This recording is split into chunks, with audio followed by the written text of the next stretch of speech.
So the iPhone 15 Pro is out, and it is the first in the industry to come out with a 3nm chip on a smartphone. The titanium in this phone made it to be lighter and stronger. Or is it? Okay, so there are a whole lot of industry leading, first of its kind that came with the iPhone 15 Pro series, but then there is problem. I don't want peace. I want problems always. In this video, I'm going to tell you what I call the 5 Pro problems that came out with the iPhone 15 Pro series that could give the competition the advantage. Of course, we already have overheating issues. There is the back glass not being strong enough. So let's go check it out.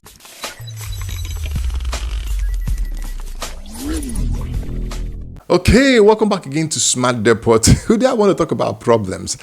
Some of the key problems that have come out with the iPhone 15 or the problems that Apple didn't address that could give advantage to the competition. Of course, the Pixel 8 series is out with 7 years of software upgrades that will get every iPhone users thinking about the competition. Let's start from the first thing that Apple, in this environmental friendly presentation of the launch was talking about the recyclable, 100% recyclable, 100% recyclable, which for me, I don't feel it has impact on the day-to-day user as the repairability. Back glass, for crying out loud, the back glass is still serialed. I mean, the flash in the back glass, you cannot change it and it works. Sometimes if you change it, the flash will not work well or it won't save photos. It's still there. Let's not talk about the other ones that are still there. They are still there. If you change any front camera, if you change the motherboard, if you change anything, the screen, battery, whatever you change, they are all serialed and locked with the phone. So if you change it, the phone will misbehave. It's still there. You can change like the Pixel, you can change the battery, the screen, the back glass, the front glass, everything you can change, even the sensor, camera sensors, everything you can change them, buy it from third party and the phone will still work. I mean, people will have to start thinking about it right now. And that could give advantage to the Android competitor to the iPhones.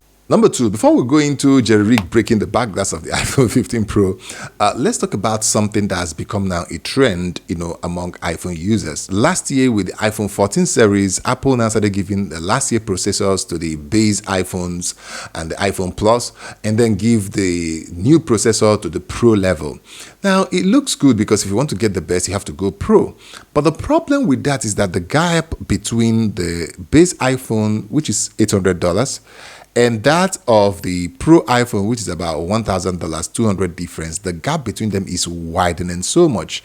So you're getting less number of cameras, you're getting 60Hz screen, you're getting USB-C version 2 speeds, you're getting, it's becoming, they're cutting it down and down and down. People who might just want to get and stay with the smaller screen iPhones and all that might just at some point start dropping out and start getting more value from the competition. Imagine getting an Android flagship phone of $800. It will have 120 to 140 Hz screen refresh rate, full HD plus or even 2K screen. It will have a bigger battery life. It will have fast charging. It will have up to 5 years of software upgrade and all that. So you see now, to get a base iPhone for $800 is no longer, fashionable right now. You can get a premium Android experience that have all the things you want in premium with that same amount.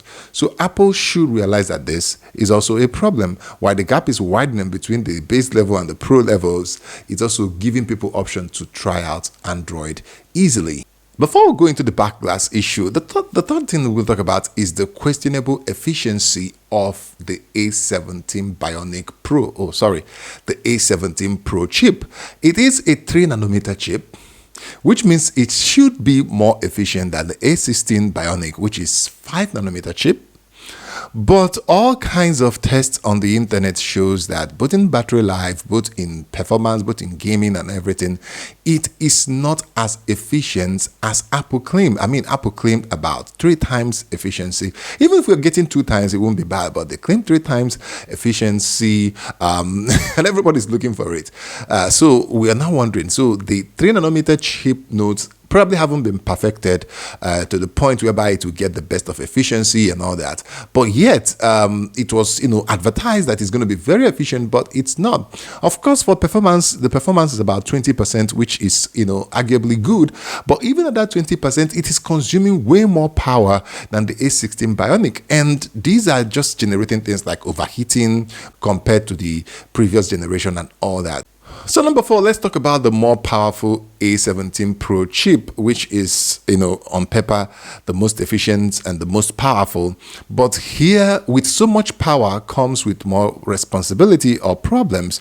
So what do we have here now? We have the A17 Pro chip that could just be heating by just opening Instagram, or running a 4K video recording from your phone. It could overheat. It can go over 45 degrees Celsius, going to 50 and thereabouts. It's crazy. So the power of this chip is so strong, it can play desktop level games, but then it is causing a lot of problem. The thermal setup, the throttling is still there. It's just too obvious. The power consumption it draws to do all that. And then the problem is also, why is it the fastest mobile chip right now, which is competing with even some desktop level chips? The problem there is that the GPU in this mobile chip cannot beat the Snapdragon 8 Gen 2 yet, and with that is a problem for me, because if I like gaming sometimes in mobile, and then I want to say, okay, where is the strongest, the best GPU?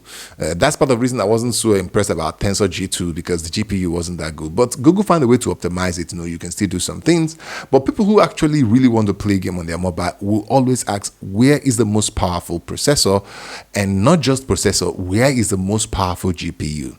So if the Android side and Snapdragon can raise their game in the CPU side, definitely the GPU in the Snapdragon 8 Gen 3 will be better than what we have, way better than what we have in the A17 Pro, and that could be a game changer and a problem that the competition will take advantage of. Number 5 is the jerry rig everything backlash case issue that is all over the internet. This thing just snapped. Yeah, I'm gonna be honest, I did not see that one coming. Ending of the hand, it just snapped, and people are wondering, why was that? Of course, the material here, titanium, was confirmed to be titanium by the same jerry rig everything, even in various levels, measured the quality of the titanium and all that.